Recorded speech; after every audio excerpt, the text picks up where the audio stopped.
Students, आज हम start करने जा रहे हैं नेक्स्ट टॉपिक हमारे स्पेशल मशीनिंग प्रोसेसेस का, दैट इज गियर फॉर्मिंग।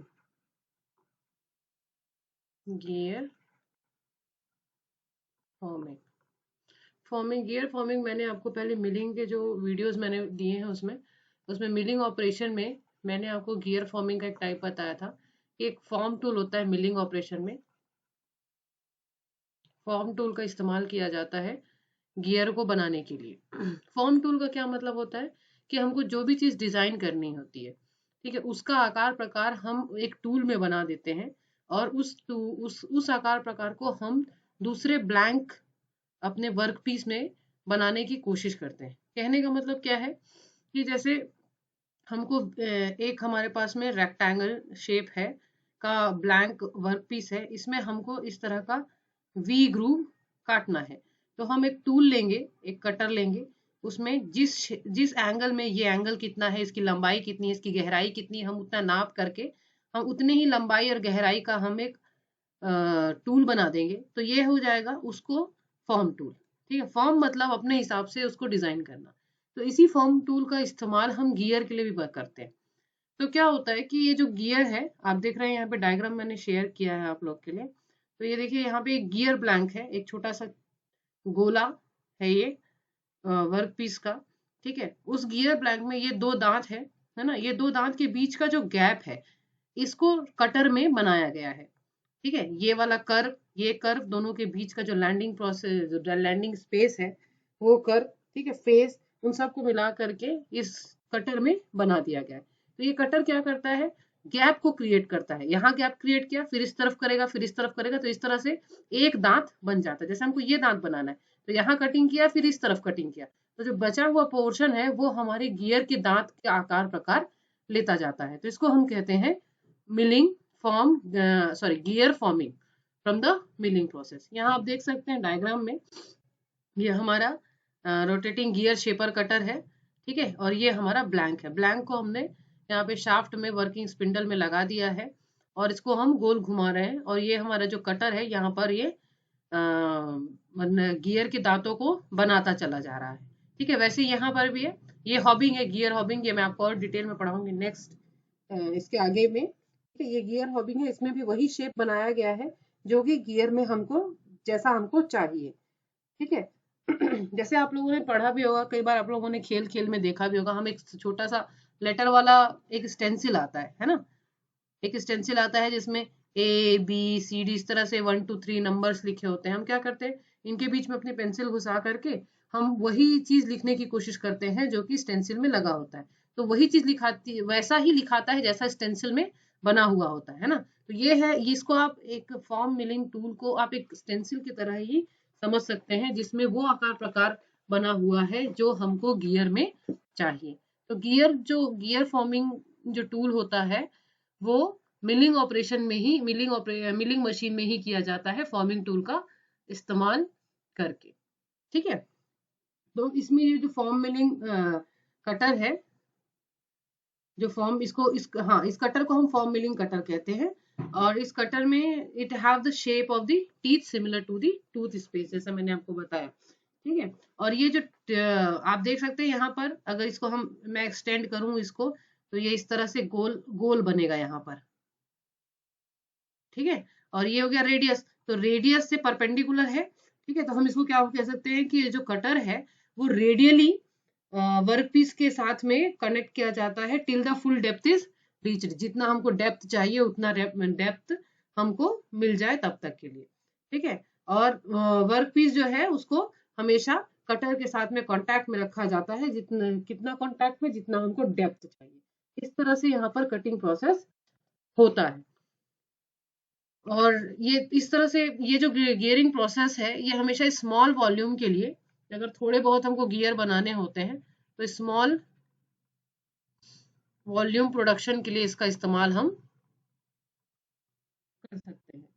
ठीक है, और इसमें एक चीज और है कि ये देखिए यहाँ पर ये सब जो है, आप देख रहे हैं कि यहाँ पे बाहर गियर है, गियर के बाहर की जो तरफ जो दांत है उसको हम बना सकते हैं, मगर अंदर की तरफ अगर हमको बनाना है ना,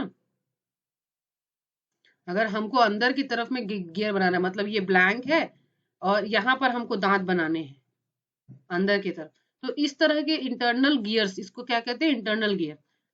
इस तरह के इंटरनल गियर्स को बनाने में ये प्रोसेस जो है काम नहीं आता है। ठीक है, इस प्रोसेस, ये जो गियर फॉर्मिंग प्रोसेस होता है, ये हमेशा एक्सटर्नल गियर को बनाने में काम आता है। ठीक है, internal gears can not be made by the same process. ठीक है। नेक्स्ट है हमारा गियर जनरेशन। नेक्स्ट टॉपिक जो मैं आपको पढ़ाने जा रही हूँ वो है गियर जनरेशन।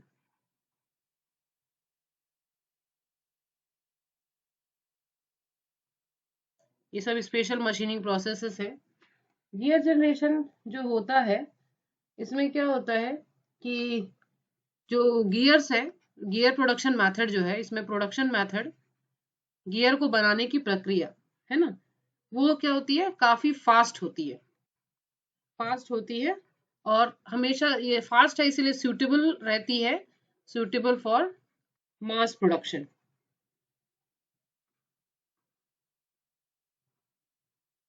ठीक है, तो मतलब मास प्रोडक्शन मतलब हमको इसमें ज्यादा तादाद में अगर हमको गियर बनाना है तो हमको गियर जनरेशन मेथड को अपनाना पड़ेगा। ठीक है, तो इसमें ये क्या, जो गियर जनरेशन मेथड है ये किया जाता है गियर शेपर के द्वारा और गियर हॉबर के द्वारा।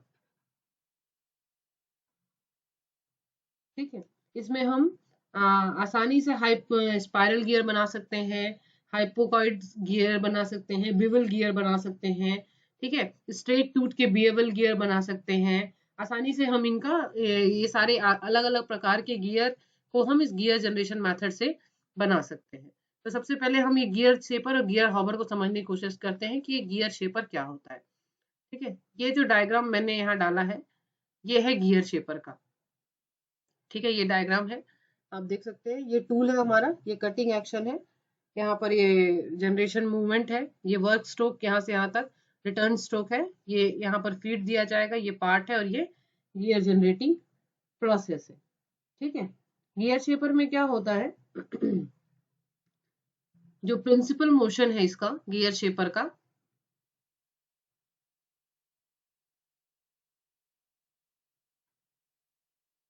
Sorry, principal motion,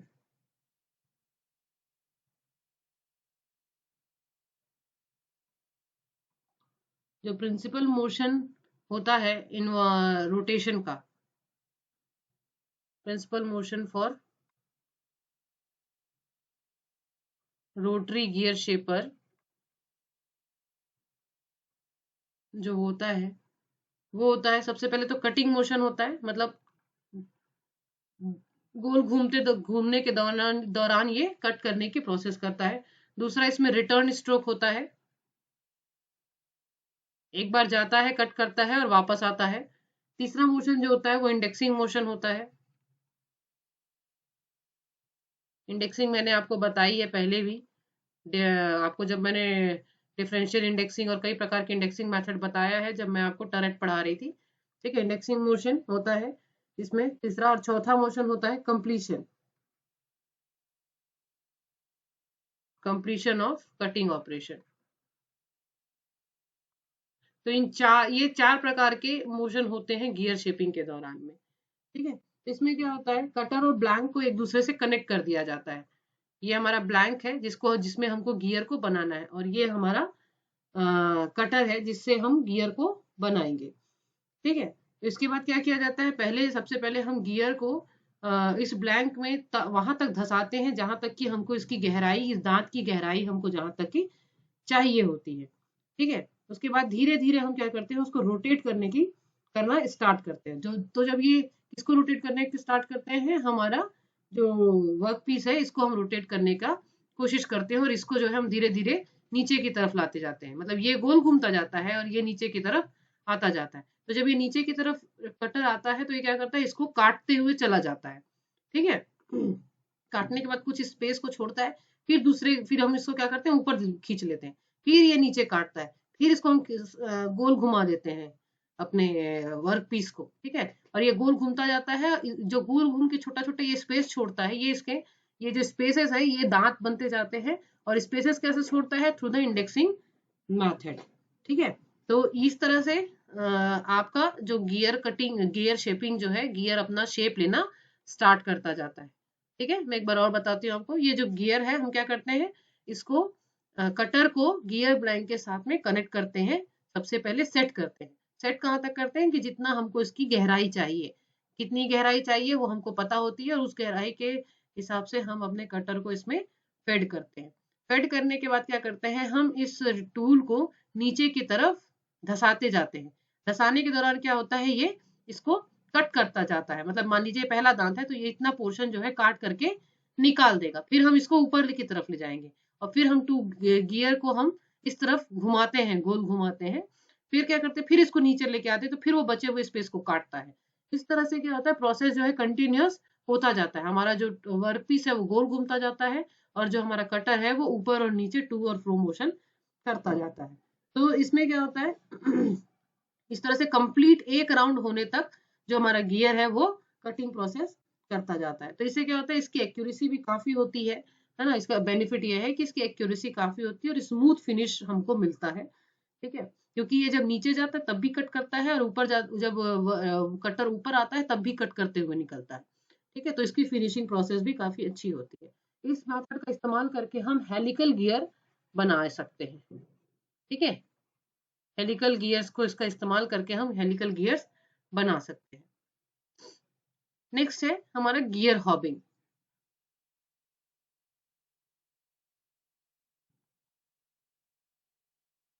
gear hobbing process, ये देखिए ये है, ये जो डायग्राम आपको दिख रहा है ये हॉबर है, ठीक है। ये जो है आपको दिख रहा है ये हॉबर, इसको हॉबर कहते हैं। और यहाँ पर मैंने उसकी एक्चुअल इमेज भी गूगल से निकाली है।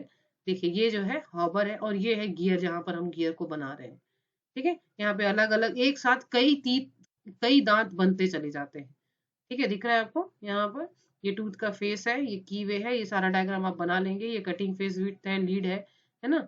ये जितना इसमें एक दो तीन चार पाँच छह सात आठ आठ दांत इसमें बने हुए हैं, है ना। ये मतलब एक बार में 8 दांत बनाने में ये सक्षम है, गियर हॉबिंग मोड प्रोसेस जो रहता है, ठीक है। इसमें क्या करते हैं, शाफ्ट होता है, शाफ्ट के ऊपर में हम एक दांतों की संख्या बना देते हैं, और ये गोल घूमता जाता है और इसको कट करता जाता है, ठीक है। और इसमें क्या होता है, जो डबल थ्रेडेड गियर हॉब होता है, इसको हॉब कहते हैं ना, this is called as a hob. Double threaded जो गियर होता है उसको हम इस्तेमाल करते हैं ताकि इसमें फिनिशिंग जो है काफी बेहतर आए, ओके। तो इसमें ये जो अभी अगर हमको फेरस मटेरियल का बनाना है गियर, या नॉन फेरस मटेरियल का बनाना है, या नॉन मेटेलिक बना का भी मटेरियल का भी इस्तेमाल करके हम इस हॉबिंग प्रोसेस को कैरी ऑन कर सकते हैं, ठीक है। मतलब कि यहाँ पर आयरन का या फिर जिस वो मटेरियल जिसमें आयरन मौजूद नहीं है, और जो वो भी मेटल जो नॉन मेटालिक है, वो मटेरियल जो भी नॉन मेटालिक है, हर प्रकार के गियर को इस गियर हॉबिंग प्रोसेस के थ्रू बनाया जा सकता है, ठीक है। अब इसमें क्या होता है, ये जो टिप होते हैं ये काफी, जो देख रहे हैं आप, ये कोना, ये नोक जो होता है ये काफी धारदार होता है, ठीक है। क्यों धारदार होता है, क्योंकि ये hard material, very hard material, soft material हर प्रकार को काम करने में सक्षम है। तो जब हार्ड मटेरियल टकराता है तो ये क्या होता है, ये नोक जो है टूटने की आशंका बनी रहती है।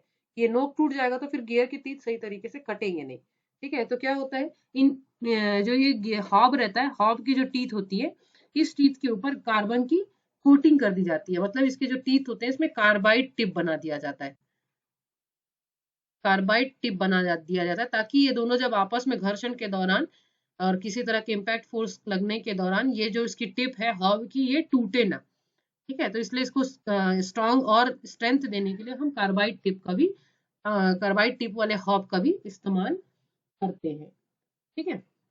तो इसके बेनिफिट्स क्या है, इसके एडवांटेजेस डिसएडवांटेजेस में डिस्कस कर लेते हैं यहाँ पर। पहले तो इट इज एडवांटेज ये है कि it is easy to control, it is easy,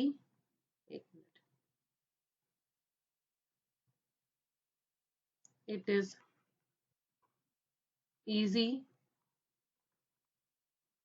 to control over tooth spacing। Tooth की स्पेसिंग हम आसानी से इसमें कंट्रोल कर सकते हैं, हमको जितनी चाहिए उतनी ही मिलेगी। ठीक है, उसका हेड भी हम कंट्रोल कर सकते हैं और टूथ की प्रोफाइल भी, क्योंकि हम टूथ को, हमको जैसा टूथ चाहिए वैसा हम बना ले रहे हैं, है ना, कटर में। तो कटर वही बनाएगा जो हमने डिजाइन किया हुआ है। ठीक है। दूसरा है हाई प्रोडक्शन रेट। एक साथ कई दांत बन रही है तो काफी जल्दी जल्दी इसका प्रोडक्शन, काफी जल्दी तादाद में, काफी मात्रा में इसको बनाया जा सकता है। ठीक है। फिर नेक्स्ट है the large number of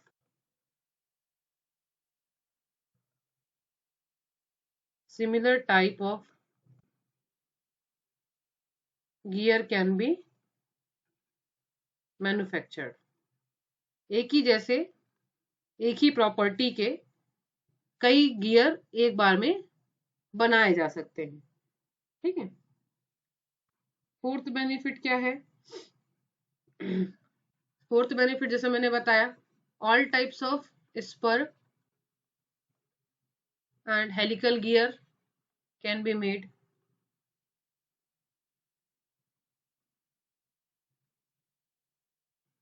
Can be cut on the metals। ठीक है। फिफ्थ क्या है? High degree of accuracy.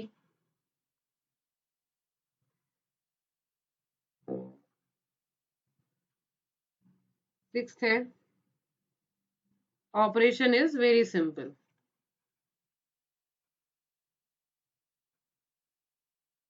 ठीक है, ऑपरेशन इज सिंपल, काफी कुछ कठिन नहीं है। एक बार आप प्रोफाइल डिजाइन कर लीजिए, उसी प्रकार से आपकी गियर बनती चली जाती है। और लिमिटेशन क्या है इसकी? डिसएडवांटेज कह सकते हैं या इसकी लिमिटेशन कह सकते हैं। इसकी लिमिटेशन सबसे पहली बात है कि इंटरनल गियर्स नहीं बनाए जा सकते। Internal gears can not be manufactured. ठीक है। और वो गियर्स जिसमें फ्लेंजेस होते हैं, शोल्डर्स होते हैं, उनको भी बनाया नहीं जा सकता इसमें। ठीक है। Gears having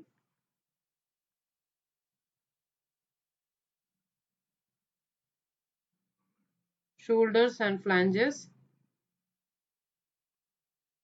cannot be cut। ठीक है, बाय हॉबिंग। सिंपल गियर्स ही आसानी से बनाए जा सकते हैं। ठीक है। तो ये थे अपने गियर बनाने के कई मेथड, 3 प्रकार के मेथड। इनके अलावा भी कुछ मेथड हैं जो आपको मैं बताती हूँ, जैसे कि gear saving method. Gear saving method. ठीक है। इसमें भी ये जो हाई, इसमें क्या होता है, जो गियर शेविंग, शेविंग मतलब हम क्या करते हैं, जैसे आपने शेविंग प्रोसेस जानते हैं आप लोग, है ना। उसमें हम क्या करते हैं, मेटल में शेविंग करते हैं, कि ऐसा मेटल शेविंग जो कि शेविंग टूल का इस्तेमाल करते हैं हम लोग, ताकि गियर का शेप जो है उसमें बनता चला जाए, है ना। और ये जो शेविंग प्रोसेस होता है, ये बनाया जाता है रैक एंड पिनियन में। रैक एंड पिनियन आपको बताया है, रैक और पिनियन गियर्स होता है ना, उसको बना सकते हैं हम गियर शेविंग मेथड से। ठीक है। इसमें क्या होता है, ये जो गियर शेविंग प्रोसेस होता है, ये एप्लीकेबल टू अनहार्डेंड गियर्स के लिए। ठीक है। अनहार्डेंड मतलब जिसमें हीट ट्रीटमेंट प्रोसेस नहीं की गई है। ठीक है, जिसमें उष्मा उपचार नहीं किया गया है, उस प्रकार के गियर्स को बनाने के लिए हम इसका इस्तेमाल कर सकते हैं। ठीक है। और ये जो गियर शेविंग मेथड होता है, actually it is a finishing operation. हम किसी भी प्रोसेस के द्वारा गियर बना लेंगे और उसको उसको फिनिश करने के लिए, उसकी जो थोड़े बहुत बुरादे बचे हुए या कोई एक्स्ट्रा कटिंग करनी है, ठीक है, तो उसमें हम क्या करते हैं, उसको गियर शेविंग में एक हाई स्पीड से हम गियर को रन करते हैं और गियर शेवर का इस्तेमाल करके हम उसमें कटिंग प्रोसेस को करते हैं को कंप्लीट करते हैं। ठीक है, तो कोई भी गियर अगर गलत बना है तो उस गियर को ये 0.002 mm तक शेव कर सकता है। ठीक है, मतलब करेक्ट कर सकता है। ठीक है, इसके अलावा एक और प्रोसेस है गियर बनाने गियर का, गियर बर्निशिंग।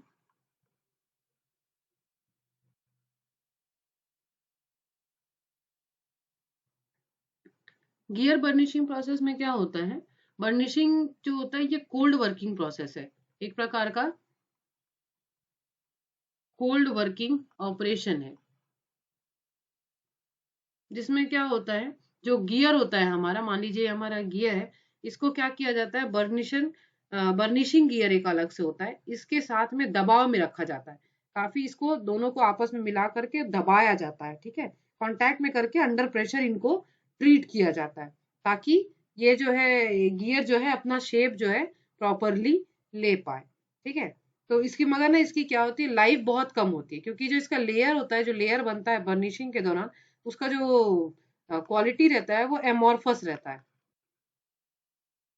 टॉप में एमोर्फस रहता है, तो इसीलिए इस वजह से क्या होती है, इसकी लाइफ जो है गियर की, इस प्रकार से बनने वाली गियर की जो लाइफ होती है वो काफी कम होती है। नेक्स्ट है गियर लैपिंग।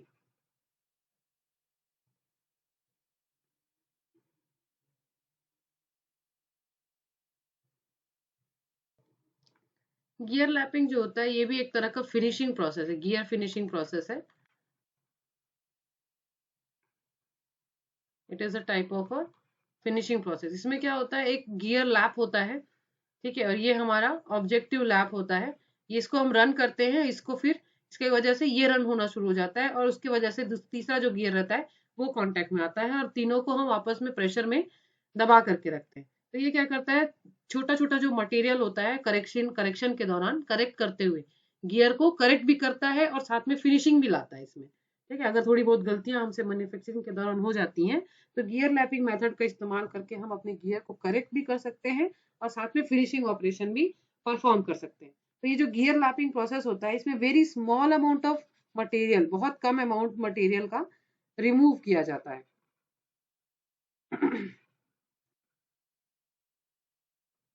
Is remove. ठीक है, मतलब इसको हम करते सोच सकते हैं अप टू 0.05 mm तक ही ये वर्क कर सकता है। ठीक है, इसके बाद एक और मेथड आता है, वो है गियर हॉर्निंग का। लास्ट प्रोसेस है गियर बनाने का। ये भी एक तरह का जो गियर हॉर्निंग होता है, ये भी एक तरह का फिनिशिंग ऑपरेशन ही है। ठीक है, गियर बनाने के दौरान जो छोटे छोटे माइनर निक्स होते हैं एंड बर्स होते हैं, ठीक है, थोड़ा बहुत जो होता है कचरा, या थोड़ा बहुत जो क्रैक आ जाता है, या थोड़ा बहुत अलग से मटेरियल कुछ छूट जाता है, तो उसको रिमूव करने के लिए हम गियर हॉर्निंग प्रोसेस का इस्तेमाल कर सकते हैं। ठीक है, ये फिनिशिंग ऑपरेशन होने के साथ साथ ये जो प्रोसेस है ये करेक्टिंग के लिए भी, गियर करेक्शन के लिए भी इस्तेमाल किया जाता है। ठीक है, इस तरह से ये जो गियर हॉर्निंग होता है, इसमें गियर ट्रेन का भी इस्तेमाल करके हम अपने डिजायरेबल क्वालिटी को गियर के पा सकते हैं। तो ये सारी जो ऑपरेशंस मैंने लास्ट में अभी बताए, gear horning, gear lapping, gear burnishing, gear saving, ये एक तरह के ट्रूइंग ऑपरेशन है, जिसमें गियर को करेक्ट किया जाता है और साथ में इसको फिनिशिंग ऑपरेशन भी परफॉर्म कराया जाता है। और गियर मैन्युफैक्चरिंग के कौन कौन से मेथड है, गियर हॉबिंग, ये जो मैंने पढ़ाया आपको, गियर मैन्युफैक्चरिंग के लिए इस्तेमाल किया जाता है। गियर मैन्युफैक्चरिंग के लिए दूसरा मेथड इस्तेमाल किया जाता है गियर शेपिंग, और ये एक मेथड मैंने आपको बताया था गियर फॉर्मिंग। ठीक है, तो गियर फॉर्मिंग, गियर शेपिंग और गियर हॉबिंग मेथड का इस्तेमाल किया जाता है गियर्स को बनाने के लिए, और इसमें अगर कोई गलती रह जाती है या करेक्ट करना होता है, तो मेथड जो इस्तेमाल किया जाता है वो है आपके गियर बर्निशिंग, गियर शेविंग, ठीक है, गियर लैपिंग और गियर हॉर्निंग। ठीक है, तो इसके आगे का हम नेक्स्ट हमारा जो स्पेशल मशीनिंग प्रोसेस है उसमें थ्रेड प्रोडक्शन है, वो मैं नेक्स्ट क्लास में आपको कंटिन्यू करूंगी। Thank you all of you.